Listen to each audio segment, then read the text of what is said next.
Welcome back to the deep end. We're doing something a little bit different today. We definitely are. Yeah, usually we are taking a stack of articles about, the latest AI breakthrough or some incredibly complex geopolitical shift, and we try to pull it apart to see how it works. But today we're going to look at something that arguably matters more than technology. More than politics, even. Exactly, more than the daily news cycle for sure.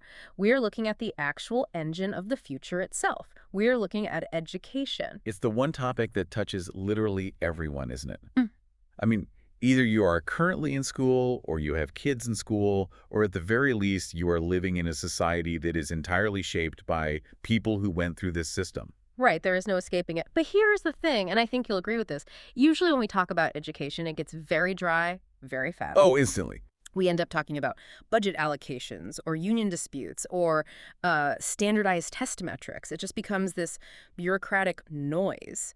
Today, we are going to try to cut straight through all of that noise. We are going straight to the heart of the matter. We're doing a deep dive into the book Creative Schools by Sir Ken Robinson and Lou Ronica. And going straight to the heart is really the perfect theme here, because when you strip away the brick buildings and the yellow buses and the layers of administration, education is fundamentally deeply human, deeply emotional transaction. And Ken Robinson, he's just the absolute master of reminding us of that. He really is. Now, even if you listening right now don't know the book, you almost certainly know the man, Sir Ken Robinson. He is the guy who gave the single most watched TED Talk in history. Do schools kill creativity? That's the one. An absolute classic. I think it is up to something like 70 or 80 million views by now. It's just phenomenal reach for a talk about educational theory. It is staggering. And what's great is that in the source material, Robinson actually has this hilarious little aside where he addresses those massive numbers.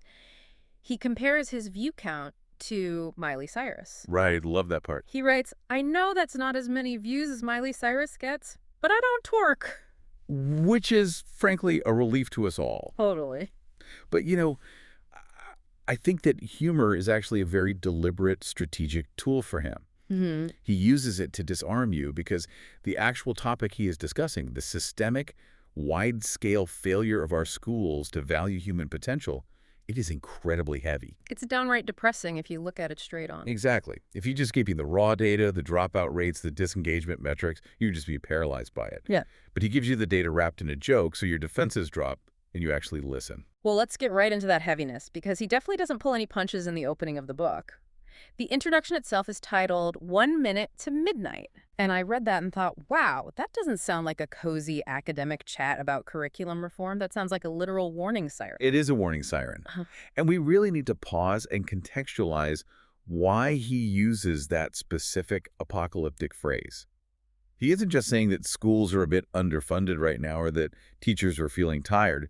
He is arguing that the entire underlying logic of the educational system is fundamentally broken. And worse, that we are rapidly running out of time to fix it. Because the world outside the school is moving so fast. Precisely. We are living through a period of massive, unprecedented revolution. We've got the digital revolution, massive economic shifts, social upheavals. The world is just changing at a velocity that we have never seen in human history. Right. I mean, we see that every single week on this show when we analyze new tech. Exactly. Yeah.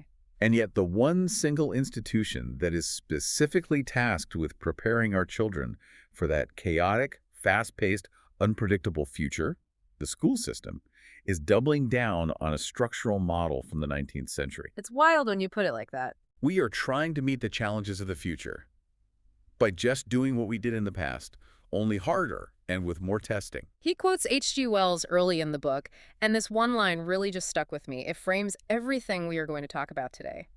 Wells said, "Civilization is a race between education and catastrophe." That quote stopped me in my tracks when I first read it. Because in our modern culture, we usually tend to think of education as a nice to have, right? Like a personal benefit. Right. It is a ladder for individual success. You go to school, you put your head down so you can get a good job, buy a nice house, go on vacations. But Wells, and by extension Robinson, are saying something so much more radical than that.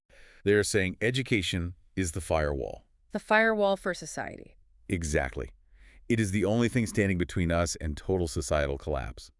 If we do not educate people to be highly creative, incredibly adaptable, and deeply empathetic, we simply aren't going to survive the incredibly complex global challenges we have created for ourselves. Climate change, AI integration, global economics. You cannot solve these with rote memorization. And Robinson makes the very bold argument that right now we are actively losing that race. We're losing it because we are reforming our schools in the exact wrong direction. We have become utterly obsessed with standards, with rigid data collection, with total conformity. We are trying to turn our schools into basically giant data processing centers. Trying to optimize the unoptimizable. Yes. And in the process of chasing that data, we are losing sight of the actual living, breathing human beings inside the system. We are ignoring the heart. This is where I want to pause and really dig in, because the source material makes a point here that I think a lot of parents and even students feel deep in their bones, but maybe they don't quite have the vocabulary for it. Robinson talks extensively about the emotional cost of this standardized system. He talks about students being chronically bored, entirely disaffected, and in many cases heavily medicated. The point he makes about medication is a deeply uncomfortable mirror to hold up to our society. If you look at the data, we have seen this massive, staggering rise in medical diagnoses for ADHD and various attention deficit issues over the last roughly 30 years. It's exponential. It is. And Robinson asks a very provocative, almost dangerous question. Are we suddenly facing a biological medical epidemic? Is human DNA genuinely mutating that fast over a single generation? Or are we actually facing a boredom epidemic? It's the canary in the coal mine concept. Precisely that. Think about the environment.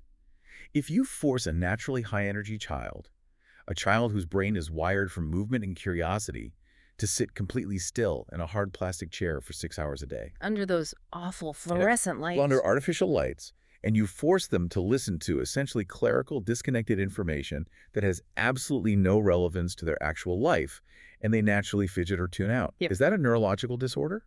Or is that a perfectly natural, healthy human reaction to a completely unnatural, inhumane environment? Wow.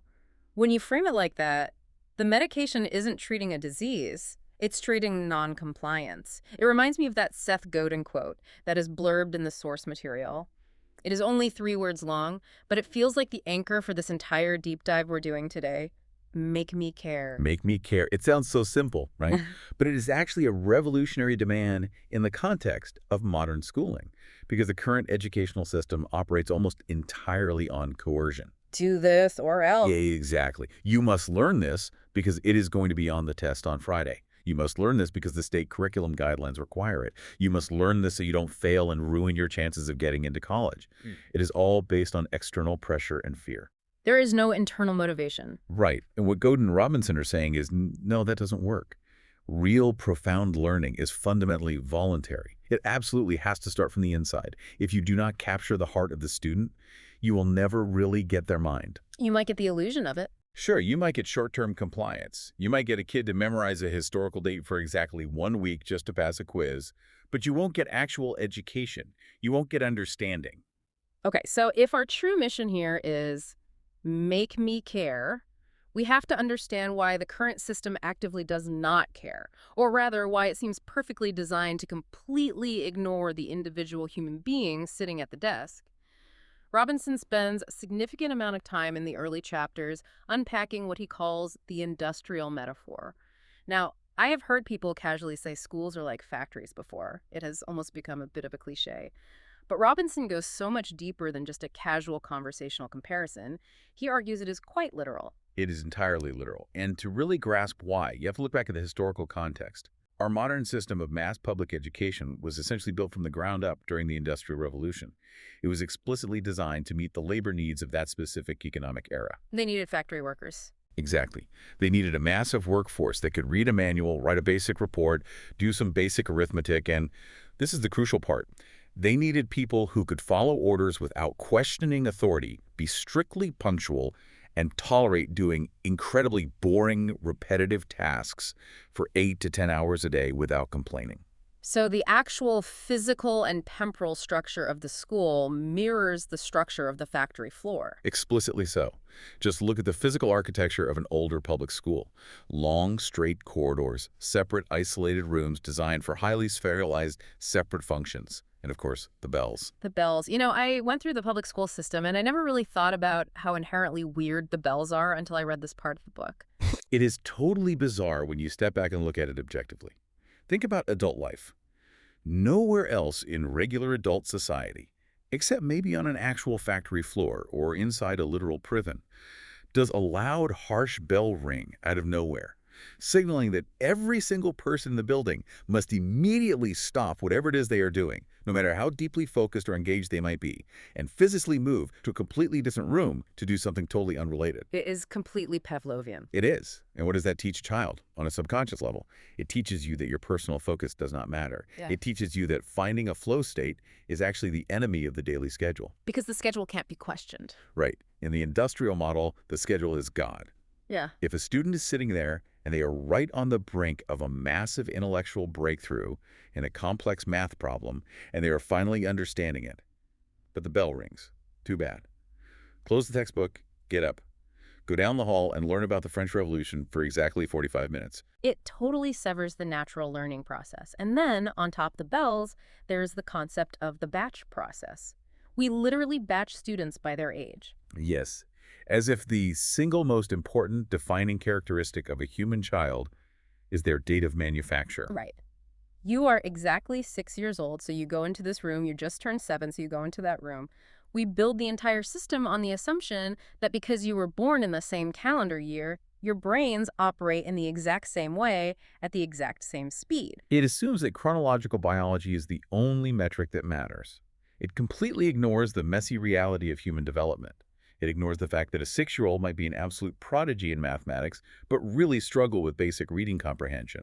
Or they might be incredibly socially and emotionally advanced, but academically a bit behind their peers. But the factory can't handle those variables. Exactly. The factory model needs the batch of products to be uniform, so they can move down the conveyor belt at the same speed.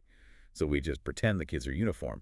And then, to make sure the conveyor belt is working, we introduce quality control checks. Standardized testing? Standardized testing. Mm-hmm. We stop the line, and we check the product at various predetermined stages of the assembly line to see if it meets the exact factory specifications. If the child meets the spec, we stamp them grade A and send them to the next station. If they don't meet the spec, we send them back for reprocessing. Which is summer school, or being held back a grade. Right, or if they really don't fit the mold, we just discard them entirely. That sounds incredibly harsh when you say discard them, but Yeah. honestly, that is effectively what happens when students drop out, or when they are actively pushed out through zero-tolerance policies. They are treated as defective units on the manufacturing line. Robinson makes a truly fascinating comparison here, expanding on the industrial theme. He compares industrial education to industrial farming.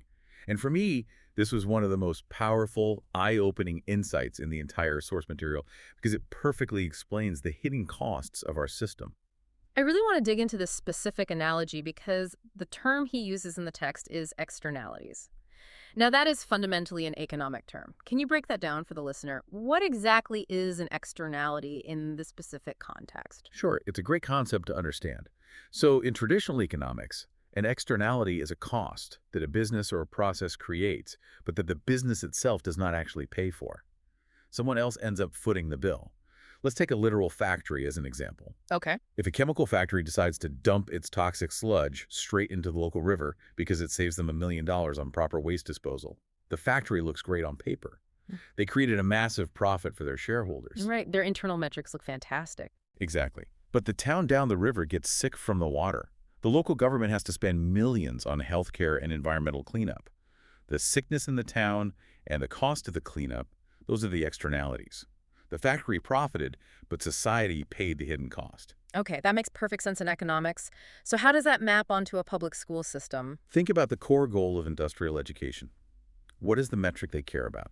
They want high test scores. They want high graduation rates.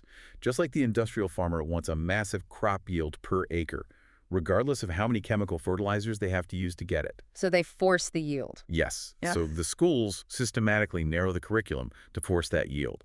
They cut the art programs, they cut the music programs, they reduce physical education and recess time. They drill these kids for hours and hours on mindless test prep. They create a high-stress, high-stakes environment. And to be fair to them, often the yield actually goes up. The test scores in those specific subjects do rise. They do. On paper, the school looks like a success. But we have to ask, what are the externalities of that process? Who is paying the hidden cost? Well, the externalities are the thousands of students who graduate with decent scores, Hmm. but who absolutely hate reading for pleasure. Wow, yeah. The externalities are the students who are so deeply burned out by the time they hit 18 that they have clinical anxiety disorders. It's the kids who felt stupid because they weren't good at taking multiple choice tests, so they drop out and end up tangled in the criminal justice system. It is the massive loss of pure innovation and creativity in our adult workforce because an entire generation has been explicitly trained to just seek out the one correct answer instead of asking entirely new questions. So the school district points to its yield. They say, look at our amazing test scores. But the broader society is left paying the emotional, social, and economic price for the pollution that was created in the process. Exactly. It's a false economy. Robinson writes a line that hits so hard here. He says, products, from screws to airplanes, have no opinions. People do. People have opinions. Right. If you treat a metal screw roughly on a factory assembly line, the screw doesn't get depressed. It doesn't develop anxiety. It doesn't act out in class. It doesn't decide to just give up on being a screw. But if you treat a human child like a manufactured product, they react. They have an internal life. And the tragedy is that our current system inevitably interprets that perfectly natural human reaction as a failure on the part of the child, rather than a glaring structural flaw in the system itself. We consistently blame the raw material when the machine breaks it. That is heavy. So if the factory floor is completely the wrong metaphor, if it's actively damaging the raw material, what is the right one? Robinson suggests we need a fundamental paradigm shift. We need to move from an industrial mechanical model to an organic model. He talks about education as agriculture, but he makes a huge distinction. Not the industrial chemical farming kind, the organic gardening kind. And this right here is the shift that changes absolutely everything about how we view school. If you consider yourself a factory manager, your mindset is that you are actively engineering a product. You are forcing raw materials together and making a finished good. But if you shift your mindset and view yourself as a gardener, you suddenly acknowledge a very fundamental biological truth. You cannot actually make a plant grow. Right. You can't stand over a tomato plant and yell at it to grow faster. Exactly.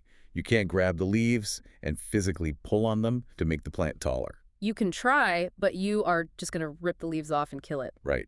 The plant essentially grows itself. The outcome is entirely organic and internal to the plant. The gardener's actual job, which translates to the teacher's job, the principal's job, the parent's job, is solely to create the optimal conditions for growth. Tending the soil. Yes. You provide the right nutrient-rich soil, the right amount of water, the proper sunlight. You protect it from harsh elements or pests. If you manage to get all those conditions right, the growth isn't something you force, the growth becomes inevitable. It's a natural byproduct of a healthy environment. And Robinson argues that human beings are natural-born learners. We want to learn. We have a deep biological imperative to understand our world. Yeah. We don't actually need to be coerced or forced to learn. We have a driving instinct for it from birth. The industrial system just methodically beats that instinct out of us by making learning miserable. I love that distinction so much. It fundamentally shifts the heavy burden of responsibility from trying to forcefully mold the child into a specific shape to simply tending the soil around them so they can grow into whatever shape they were meant to be. But, I can hear the skeptics right now. I can hear the politicians and the administrators saying, well, that sounds lovely. It sounds very poetic and nice for a TED Talk. But how on earth does that actually work on a Tuesday morning with 30 kids in a room? You can't just water the kids and hope they spontaneously invent algebra. And that is exactly where Robinson's work elevates from theory to practice. He doesn't just leave us hanging with a nice gardening metaphor. He gives us concrete, undeniable case studies. Hmm. And the first one he introduces, the story of Grangetown, is honestly like something out of a Hollywood movie. It almost sounds made up. Yes, Grange Primary School. This is located over in England, and we need to be clear about the starting point here. Honestly, it starts as a complete disaster zone. It absolutely was a disaster. It was located in a very tough, economically deprived neighborhood, what they call a council estate over there, which is basically the equivalent of public housing. And the school was in a death spiral. Enrollment numbers were dropping rapidly, which, as anyone in education knows, is a death knell because your government funding usually follows the student headcount. So less kids means less money, which means fewer resources, which makes the school worse. It's a vicious cycle. Exactly. The kids who were there were profoundly bored and disruptive. The teachers were completely demoralized and burning out. It was your classic textbook failing school. And usually in our modern culture, When a public school hits that level of failure, the systemic reaction is entirely predictable. They clamp down, they bring in strict administrators. The mandate is always back to basic. Right, more discipline, more testing. Yeah, endless drilling on math facts, zero tolerance behavior policies, hyper focus on raising those standardized test scores by any means necessary. That is the classic industrial reaction. The machine is outputting bad products, so we need to turn up the speed of the conveyor belt and tighten the screws. But the head teacher at Grange, a guy named Richard Gerver, did the exact opposite of what the system demanded. He looked at these disengaged, bored kids, and he didn't ask, how do I force them to pass a test? He asked that Seth Godin question. He asked, how do we make them care? And his ultimate solution was, well, it was kind of insane, frankly. He decided to turn the entire school into a functioning town. Wrongton. But I want to be extremely clear on the literal mechanics here for the listeners because it sounds like a cute game. They didn't just pretend to be a town for a Friday afternoon assembly. They literally, fundamentally restructured the entire school day around this concept. They completely tore up the traditional schedule. They created a fully functioning, interactive micro-society inside the school walls. They set up a town council to make rules, and it was presided over by a mayor who was, of course, a student elected by other students. They physically built a fully functioning television broadcasting station. Inside a primary school. Yes. Yeah. They built a radio station. They created a town museum. And the students weren't just watching adults run these things. The students applied for the jobs, got hired, and ran absolutely everything themselves. But this brings us right back to the skeptic's question. How does that model actually work for, say, grading or curriculum standards? Because if I am a parent of a kid at that school, I'm probably panicking a little. I'm thinking, okay, building a radio station sounds incredibly fun, but is my 11-year-old kid actually learning long division, or are they just pretending to be a DJ all day? And that right there is the absolute genius of Gerver's approach. The strict academic standards didn't disappear. They were just hidden inside the context of the jobs. They became practical tools instead of abstract chores. So let's take the television station as an example. Okay, let's break that down. If you are a student and you want to run a TV station, what do you actually need? Well, you need scripts for the anchors to read. Writing scripts, editing them for grammar, making sure the spelling is correct for the teleprompter. That is rigorous literacy practice. But they don't realize they are doing literacy homework. Exactly. Then you have to time the broadcast segments perfectly, so they fit into a strict 15-minute broadcast slot. You have to calculate the seconds and minutes.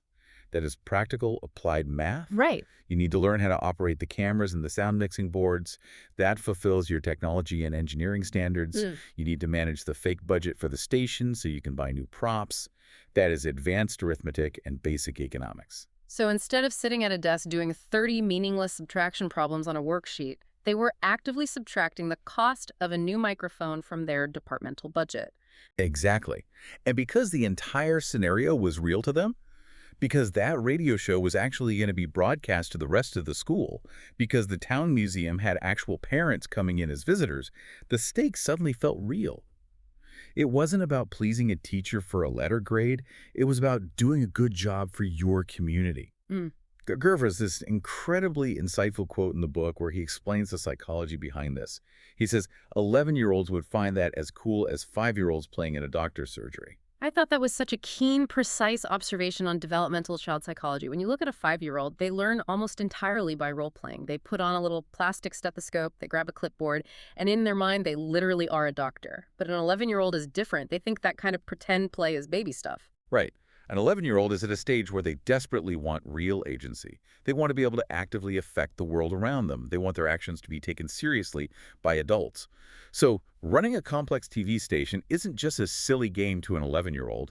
It is a genuine simulation of adult competence. Yeah. It directly taps into that deep internal desire to be grown up and respected. And let's talk about the results, because this is the part of the story that completely defies and breaks the logic of the industrial standardization model. The academic metrics went absolutely through the roof.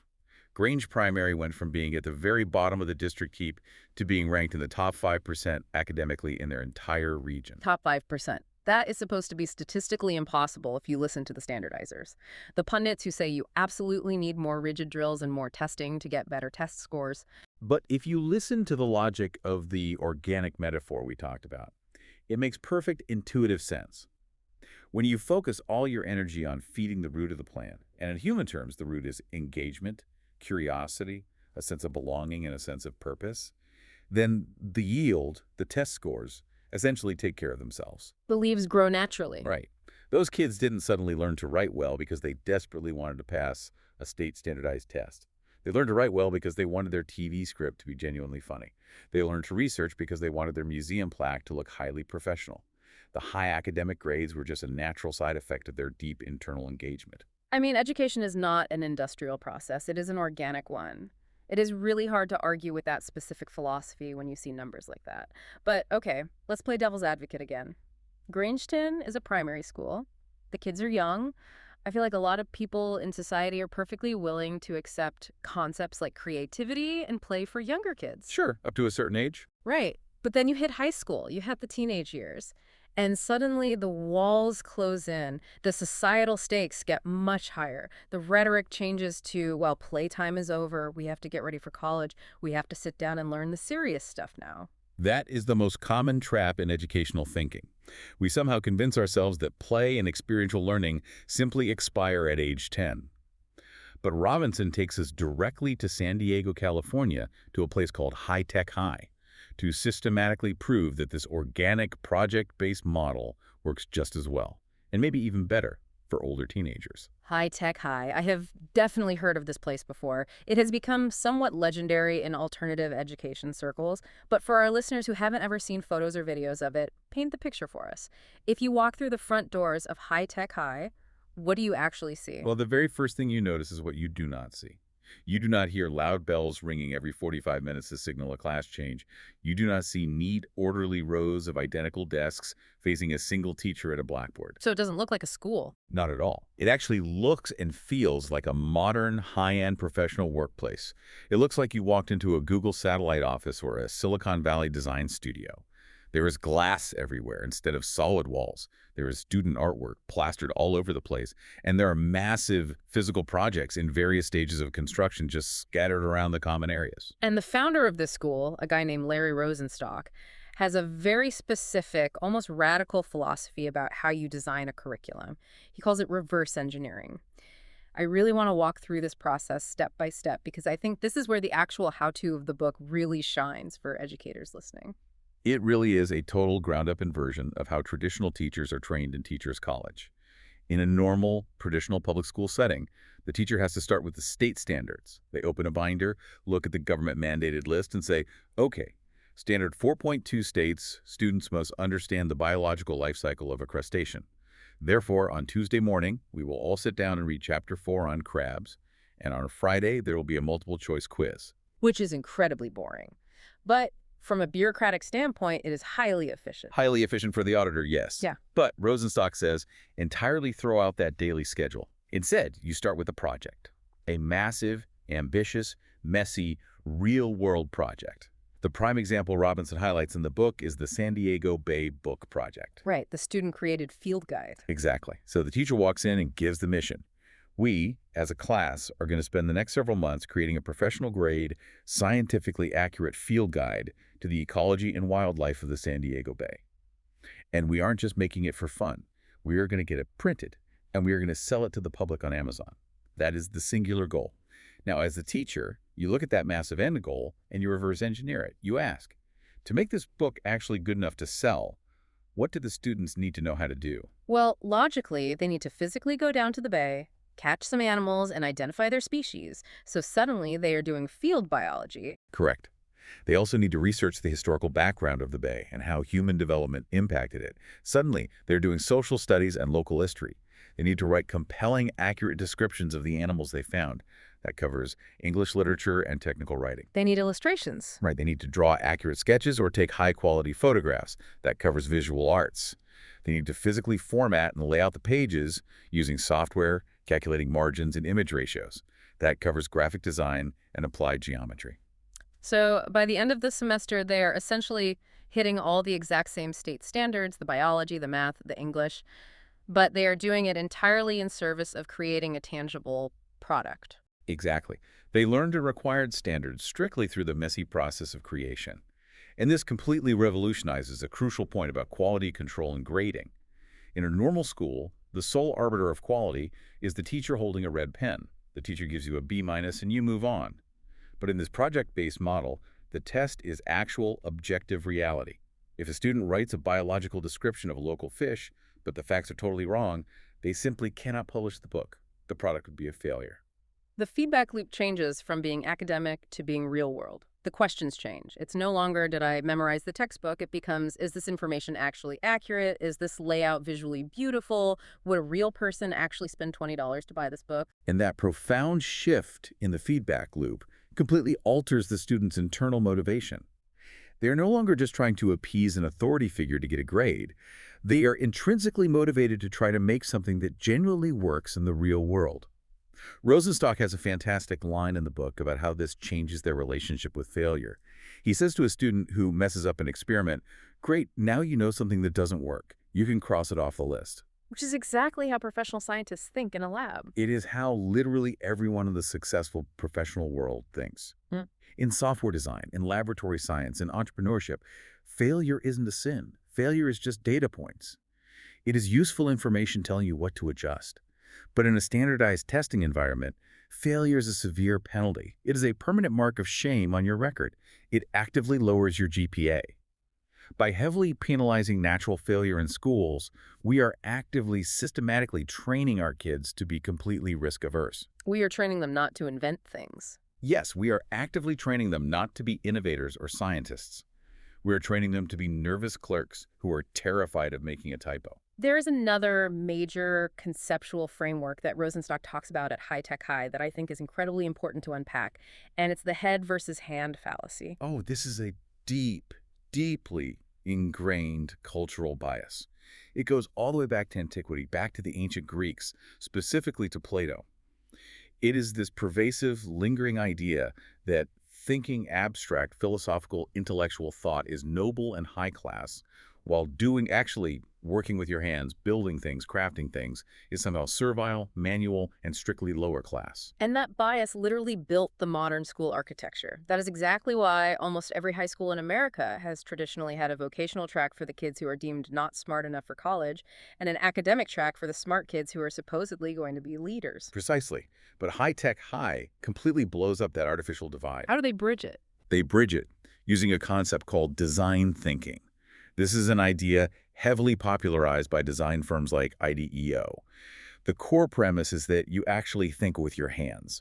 When a student is physically building a complex robotics mechanism, or when they are painting a massive community mural, or when they're struggling to lay out the typography for a published book, they are engaged in extremely high-level complex cognition. It's not mindless labor. Not at all. They are rapidly problem-solving. They are iterating on designs in real time. They are constantly analyzing spatial relationships.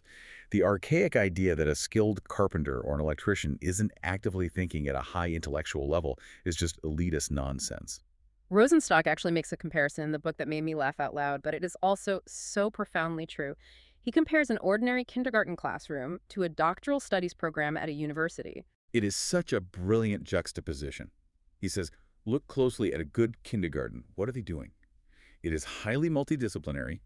They are painting pictures, then they are counting wooden blocks, then they are sitting on a rug telling wild stories. It is intensely hands-on, and the boundaries between subjects are very fuzzy. Right, it's all play. Now, fast forward and look at a PhD candidate working on their dissertation. What are they doing? They pick a highly specific, complex problem, and they aggressively chase it wherever it naturally leads them. It is highly multidisciplinary. It is very hands-on and experimental. The boundaries are fuzzy again. Exactly. It is only that massive middle part, the 12 mandated years of middle and high school, that we have somehow arbitrarily decided needs to be turned into this incredibly rigid artificial grid of completely separated subjects taught in 50-minute silos. High Tech High is basically making the argument, let's just treat our 15-year-olds with the exact same level of intellectual respect that we naturally give to doctoral candidates. Let's trust them to do real, messy, complex work. Okay, so we have laid out the metaphor moving from the industrial factory to the organic garden. We have explored the case studies, the primary school town of Grenston, and the high school project studio of High Tech High. But now I want to pivot the conversation slightly to the actual adults standing in the room, the teachers. Because I know for a fact, whenever I hear these utopian stories about these amazing alternative schools, I get this sinking feeling in my stomach. I think to myself, okay, that sounds great, but that clearly requires a completely superhuman teacher. It requires a teacher who can flawlessly manage a fake microeconomy or successfully run an amateur publishing company while managing 30 teenagers. And the reality is, most normal teachers out there are just desperately trying to survive until the 3 p.m. bell. That is a very valid, very real fear that a lot of educators have when they hear this stuff. But Robinson argues very strongly that shifting to this organic model is not actually about demanding that teachers become superhuman.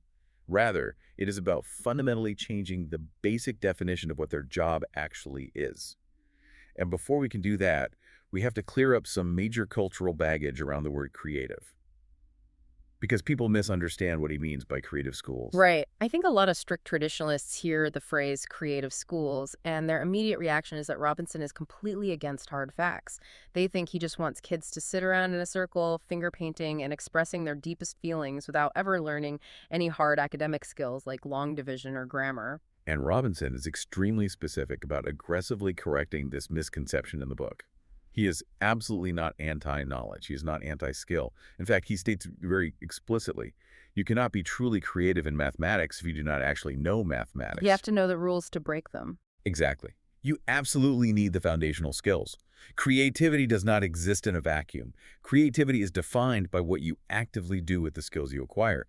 His specific formal definition of creativity in the book is the process of having original ideas that have value. That have value. That last part is the kicker, isn't it?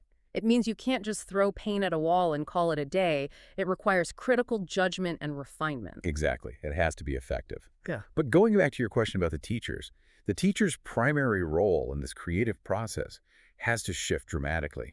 In the old industrial model, the teacher is viewed primarily as a transmitter. The assumption is that I, the teacher, have all the necessary knowledge locked inside my head, and my singular job is to verbally beam that information directly into your empty head. And there is a quote from a high school student in the book that I think perfectly captures how depressing that model is for everyone involved. The student says, teachers don't like it either. They feel like they're just shooting information into a vacuum. It is totally soul-crushing for the teacher, too. I mean, nobody spends years getting an education degree because their deepest dream in life is to stand in front of a boardroom and read a standardized script from a binder. They go into teaching because they genuinely want to connect with young minds. So Robinson suggests the teacher needs to transition from being a transmitter of facts to being a facilitator of experiences. Let's illustrate that with the Store Van Music story from the book. This involves a teacher named Neil Johnston. Yes, Neil Johnston.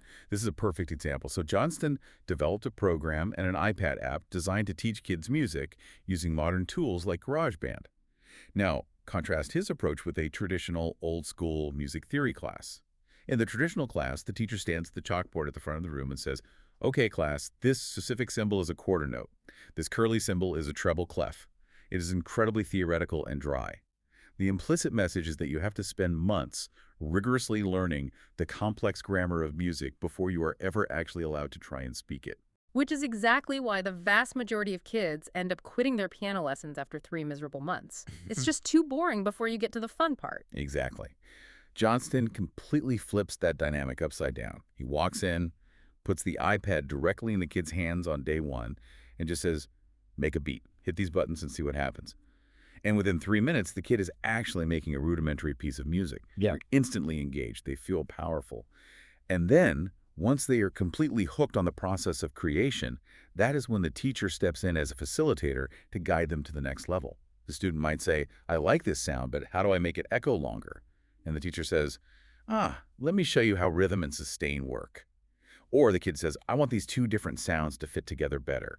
And the teacher says, great question. Let's talk about the concept of harmony. The teacher is no longer acting as the strict gatekeeper holding the keys to the music. They become the experienced tour guide, helping the student explore a landscape they are already walking through. Precisely. And that dynamic leads directly into what Robinson calls the violinist story, which I think is absolutely crucial for our underlying theme today of going straight to the heart. This is an anecdote from the Boston Arts Academy. The principal there was talking to a high-level corporate executive, and the executive explains why he specifically loves hiring musicians for his company, even if the actual corporate job has absolutely nothing to do with music or the arts. The executive says he always tries to hire the violinist. Not because they can play the violin in the boardroom, obviously, but because of how playing the violin trains them to think. Exactly. Mhm.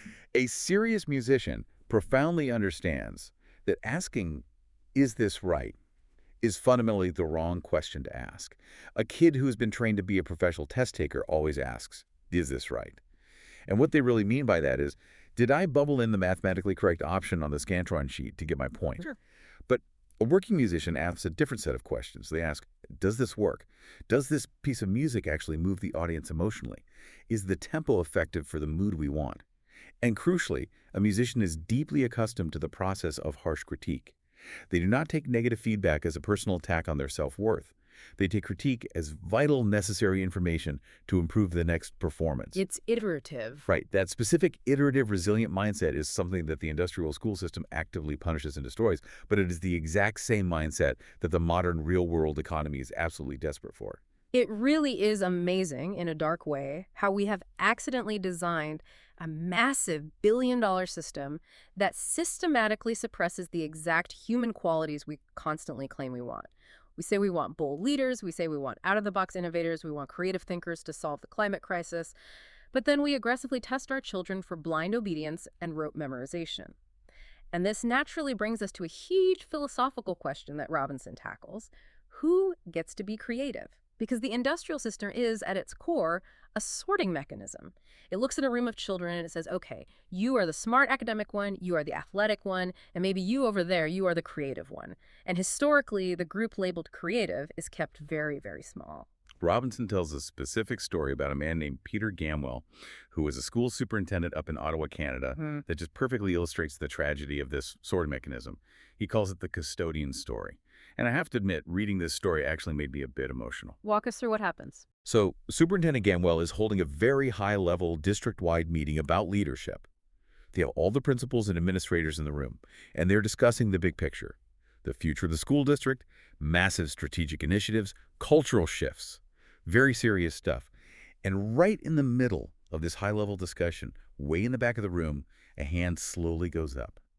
And the person raising their hand is a school custodian, a man who has been quietly cleaning the hallways of these schools for 20 years. And you can just imagine the immediate visceral reaction from the people in that room. It was probably a mix of confusion and annoyance. Like, what are you doing in here? You don't have a master's degree in administration. Exactly. He certainly wasn't formally invited to speak on the agenda, but the custodian stands up and he says, I was told this was an open meeting about leadership, and I have some ideas I'd like to share. And he proceeds to lay out this incredibly brilliant, deeply insightful analysis of the actual ground-level culture of the schools. Because if you really think about it objectively, who actually sees everything that happens in a school building? That's a great point. The teachers are isolated. They only see what happens inside their specific classroom walls. The principal is largely isolated. They mostly see what happens when a kid is sent to their office. But the custodian sees the hallways between classes. They see the unscripted interactions in the cafeteria. They see how the kids and the adults treat each other when they think nobody important is watching. He had accumulated 20 years of profound sociological insights that nobody else in the district had access to. But in all of those 20 years, nobody with authority had ever bothered to ask him what he thought. Never. He had just been treated as a functionary, a biological machine whose only purpose was to clean up spills. He was not viewed as a full person with valuable creative ideas. The profound realization for Superintendent Gamwell in that moment was this. Everyone, without exception, has immense creative capacity. We just build societal systems that turn it off. We create rigid professional and academic hierarchies that systematically silence people based on their job title or their test scores. Robinson makes a brilliant observation to back this up. He points out that if you walk into any standard kindergarten class in the world and you ask the kids, who here is creative? What is the reaction? Every single hand in the room shoots up immediately.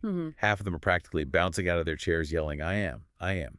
They do not doubt their own creative capacity for a single second. It is entirely innate to them. But if you take that exact same question and you walk into a room of high school seniors or even a room full of corporate adults and you ask, Who here is creative? You might get one or two sheepish, hesitant hands going up in the back. So the obvious question is, where did that creativity go? It didn't just biologically evaporate from their brains, it was actively educated out of them. They slowly learned, over 12 years of schooling, that the word creative was a special, exclusive label reserved only for the 2 kids in the class who could draw a realistic horse, and that it wasn't a fundamental, universal human trait. And that loss is the true underlying tragedy of the system. That is the massive human resource crisis that Robinson is urgently warning us about. We are intentionally burying an incalculable amount of human talent under a mountain of standardized worksheets. So the multi-million-dollar question is, how do we systematically turn it back on? How do we reverse that process?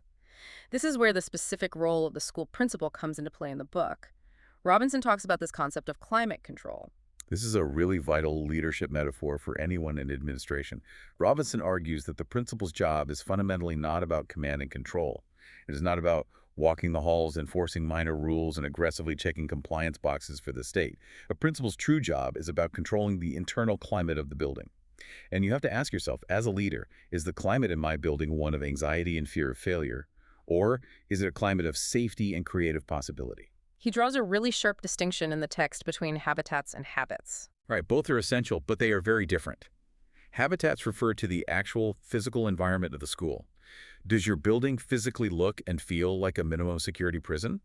Are the windows small and barred? Are the walls painted institutional gray? Or does it look like an inviting studio? Does the physical layout actively invite collaboration and interaction? So that's the physical space. Yes. But habits are arguably even more deeply important.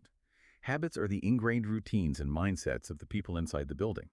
Do we still ring harsh bells to control movement? Do we aggressively punish honest mistakes? Do we automatically silence students when they question the material? Robinson points out that if you spend millions of dollars to change the physical habitat, but you don't change the underlying habits, absolutely nothing meaningful changes. You can go out and buy 1,000 shiny new iPads for a classroom, but if the teacher is still just lecturing at the kids for 50 minutes and making them read PDFs on the screen, that iPad is just a very expensive digital chalkboard. The industrial habit remains intact. But if you fundamentally change the habits, if you foster a genuine culture of trust, a culture that rewards intellectual risk-taking, a culture that genuinely listens to the custodian's ideas, then the entire school transforms organically, regardless of the budget. And Robinson makes an incredibly empowering point here for the educators listening. He says, you do not have to wait for the president or the federal minister of education to suddenly see the light and rewrite the laws to do this. He says, for your students, you are the system. That is the single most empowering message in the entire book. If you are a classroom teacher, when you close your classroom door at 8 a.m., you essentially are the entire educational system for those 30 kids. You possess the agency to completely change the microclimate in your specific room today. You can actively decide to stop the factory assembly line at your own door. But that brings up a really tough reality. What about the kids who have already been thoroughly crushed by the factory gears? The older kids who have completely fallen through the cracks of the system? Section 6 of the book deals extensively with alternative paths, and honestly, this is the part of the deep dive where my own internal skepticism flared up the most. Skeptical in what specific way? Well, let's look at the North Star model he profiles. This is Ken Danford's educational project. It is specifically designed for highly alienated students, the teenagers who absolutely loathe school and are basically chronic truants. And Danford's massive central insight to solve this is to simply make the entire educational experience completely voluntary. Correct. Under his model, you literally do not have to go to the building if you don't want to. And if you do go, you absolutely do not have to go to any formal classes. Okay, I just have to pause you right there because this is exactly where I mentally get off the bus. You are sitting here telling me there is a so-called school where a teenager is explicitly told they do not have to attend class. That sounds like an absolute recipe for disaster. I'm a parent of a teenager. If I looked at my kid and told him, hey, I'm dropping you off at this building, but you don't actually have to study anything, I know exactly what is going to happen. He is going to immediately find a comfortable couch, pull out his phone, and play video games for 8 straight hours. Yeah. That is not an alternative education. That is just an unsupervised recreation center. You are definitely playing the harsh cynic here, which is completely fair because it sounds radical. But what is fascinating is that Danford, the actual founder of the program, readily admits that what you just described is exactly what happens. Well, 100%. yeah. At first, he has a specific clinical term for it. He calls it the decompression phase. Decompression, like a deep-sea diver. Exactly like that. Think about the psychological state of these specific kids. They have been constantly coerced, nagged, tested, judged, and bell-rung for 10 straight years of their lives. They are completely neurologically exhausted by the system. They actively hate the concept of learning because learning has only ever been used as a punitive weapon against them. So yes, when they first arrive at North Star for the first 2 or 3 weeks, they do nothing. They play video games, they literally sleep on the couches in the common room, they do absolutely nothing resembling traditional academics. And I'm assuming their parents are just completely freaking out during this phase. Oh, the parents are usually terrified. But then if you hold the line, something deeply weird and biological happens. Severe boredom sets in. Real, profound, existential boredom. And because there is absolutely no authority figure standing over them forcing them to learn, their deeply ingrained psychological resistance finally drops. They eventually look up from the video game screen, wander over to a staff member, and tentatively ask, "Is there anything else to do around here?" And that moment, that tiny spark of voluntary curiosity, is the turning point. That is the exact moment they neurologically transition from being a captive prisoner of a system to being a willing volunteer in their own life. Wow. It is the fundamental difference between doing the absolute bare minimum required to avoid a punishment and doing the maximum possible effort because you actually care about the outcome. Exactly. And the data shows that once these previously failing kids start learning voluntarily, they learn with terrifying ferocity. They rapidly catch up on years of missed academics because they have finally recovered their internal sense of purpose. Okay, when you explain the psychology behind the decompression phase, I can actually see the logic working. It is undeniably risky, but I see how it functions. But what about a different kind of at-risk student? What about the kids who are dealing with extreme external pressures? Kids coming from deep generational poverty, or kids actively dealing with the criminal justice system? Robinson also highlights De La Salle education. Yes, De La Salle is a program specifically built for kids who have really, truly had a rough go in life. And the architect behind their specific program, a man named Steve Rees, delivers a quote in the book that I think fundamentally challenges the entire underlying premise of the modern American education system. I have that exact quote highlighted right here in my notes. He says, regarding these struggling students, we don't really care if they go to college or not. We want kids to have a family, a home, and a car. Life sustainability. That is such a stunning, grounding reframe of our cultural priorities. As a society, we have become so completely obsessed with this singular metric of college ready, which, if we are being totally honest with ourselves, usually just translates to more school ready, that we completely forgot the actual foundational point of educating children in the first place. The ultimate point of school isn't to get into more school. The point is to give them the tools to build a life, a good, stable, fulfilling life, to become a functioning, reasonably happy member of a broader community. It brings us straight back to the core theme again, straight to the heart. You have to evaluate the system by asking, does this current educational paradigm actually help a fragile student build a sustainable life? Or does it merely force them to pass a standardized test? Because if a kid manages to pass the state math test, but they graduate completely hating themselves, or they graduate having absolutely no idea who they are as a person, or they have zero practical skills to survive in the economy, have we, as a society, actually succeeded? Robinson would say unequivocally, no, you have fundamentally failed that child.